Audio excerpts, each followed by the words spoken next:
ಭುವಿಗೆ ಇಳಿದ ಅಮರಲೋಕ ವಿಜಯನಗರ ಕಂಡ ಒಡನೆ ಹೊಡೆಯಿತೊಂದು ಮಿಂಚು ಪ್ರಖರ.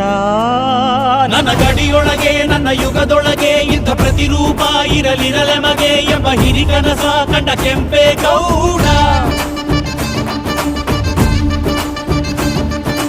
ಕಂಕಣ ತೊಟ್ಟನು ಕೆಂಪೇಗೌಡ.